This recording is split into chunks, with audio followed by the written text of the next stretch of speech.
Our today's topic is about immunity.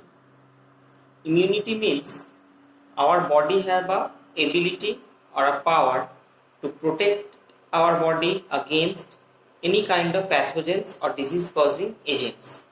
Okay, so immunity means the ability or capability of our body to fight against these diseases and protect our body, and it is mainly carried out through a different or particular organs or particular cells which are called immune cells and which form a immune system also. So first of all, we have to classify the immunity. On different basis it is classified, but first it is classified into two types. One is the innate immunity and second one is the acquired immunity.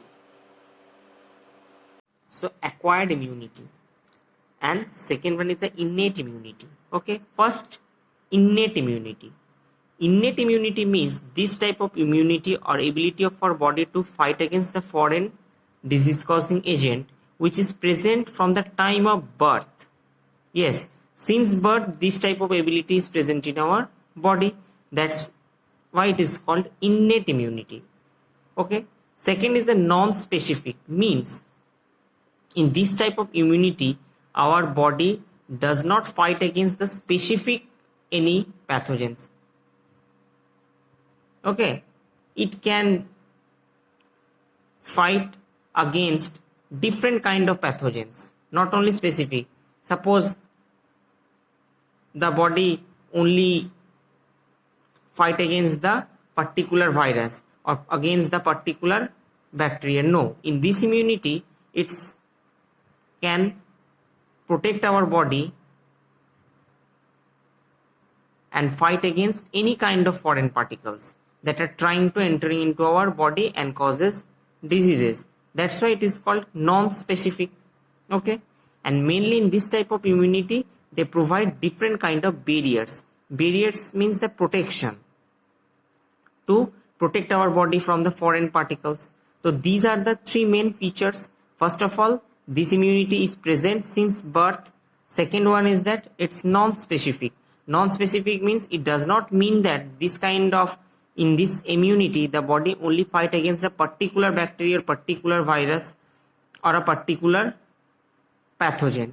No, it can protect our body through fighting against any kind of foreign materials that are trying to enter into our body and causing different diseases. That's why it is called non-specific. Okay, among the barriers, first is the physical barrier. Physical barrier means which the barrier among the physical barriers, first is the skin. Actually you all know that skin helps to protect our body against any kind of foreign particles that are trying to enter into our body and which are harmful for us. So skin is the one of the physical barrier, and second one is the mucous lining or the mucous coating. As we all know that in gastrointestinal tract, respiratory tract, urinogenital tract, everywhere there is a mucous lining. Okay, suppose this is the mucous lining. Okay, and a foreign particle come in contact with this lining. This is the foreign particle or any kind of pathogen. So what mucus do? This mucus trap the pathogen. In this way they coat it, and with the help of the cilia the mucous lining always trying to eradicate it or remove it from our body. So this is the one of the example of physical barrier. Beside the skin, it is also an physical barrier. Suppose this is the mucous lining, a foreign particle or a pathogen is come in contact. Now what the mucus do? The mucous lining coat itself or trapped itself and trying to remove it from the body.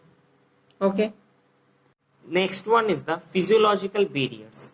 Physiological barrier means in this type of barriers they protect our body against the pathogens through their activity, means through their physiology, such as in stomach, in saliva, there are acids present, particularly in stomach, hydrochloric acid is present.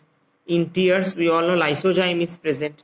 What they do, they try to eradicate the pathogens or remove the pathogens from the body. Here, the barrier acts through their role or through their physiology or through their activity.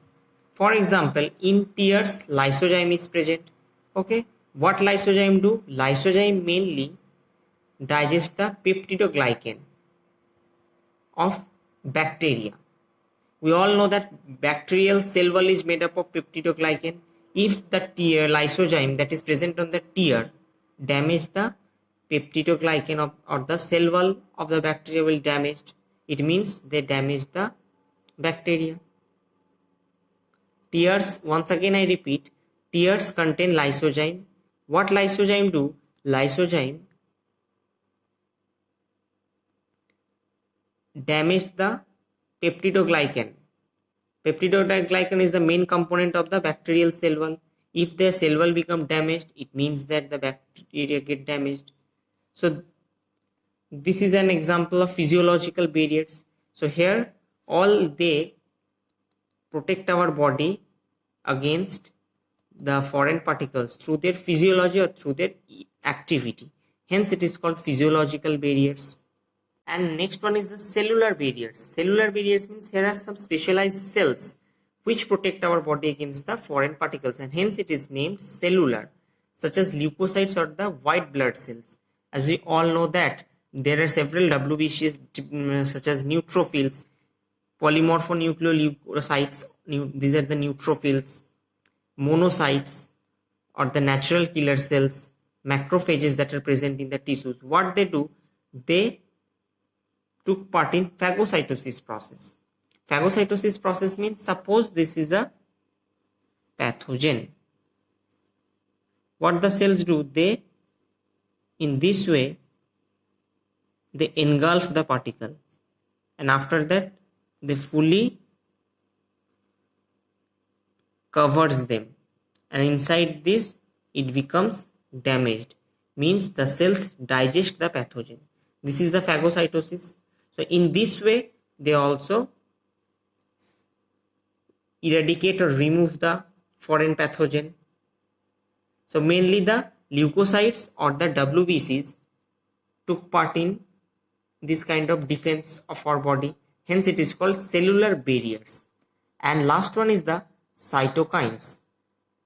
Actually, suppose this is a cell, particular cell affected by virus. Now it releases some proteins. Okay, it releases some proteins, and these proteins protect the nearby cells so that the nearby cells become not affected by this virus.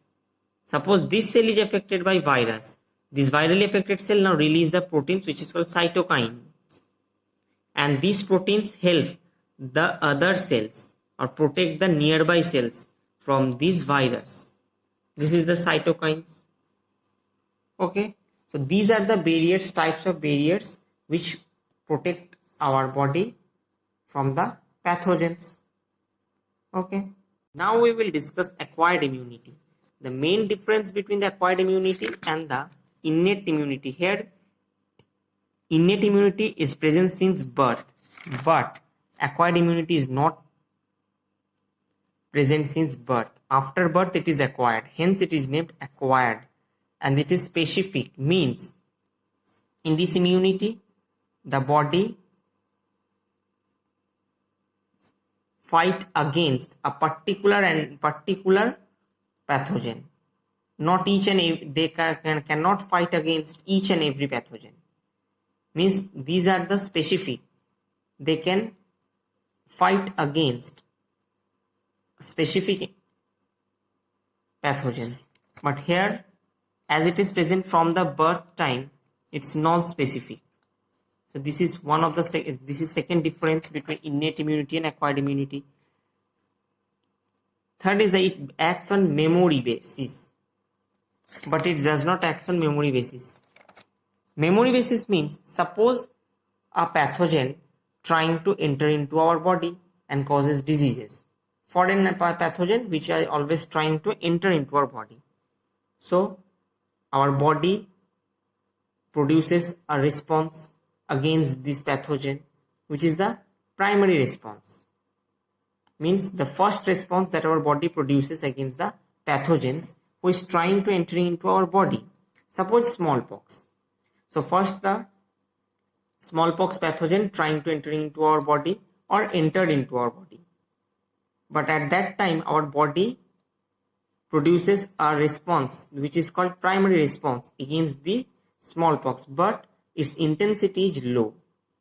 But if second time again the smallpox trying to enter into our body, and then our body again produces a response against this smallpox pathogen, but now this time this is the not its intensity is not so weak, okay, it's strong response, and this is called the secondary response. So if a particular individual become affected by smallpox for the second time, there is a very low chance or low probability for the second time he will get affected by the same smallpox, because for the first time our body produces a response which is against the pathogen but which is very low.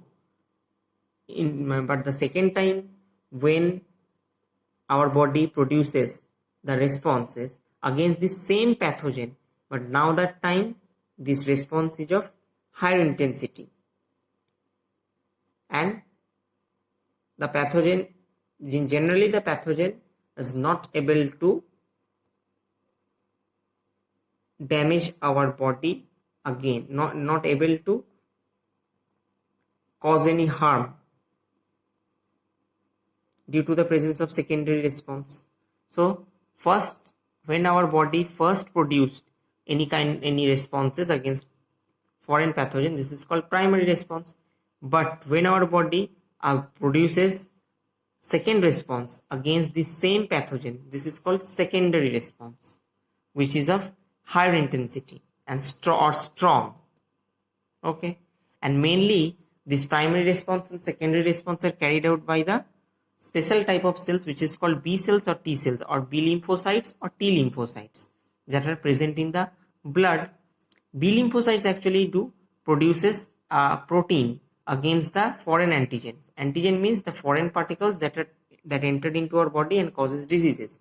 So our B lymphocytes, what they do, they produce specific antibodies against this antigen.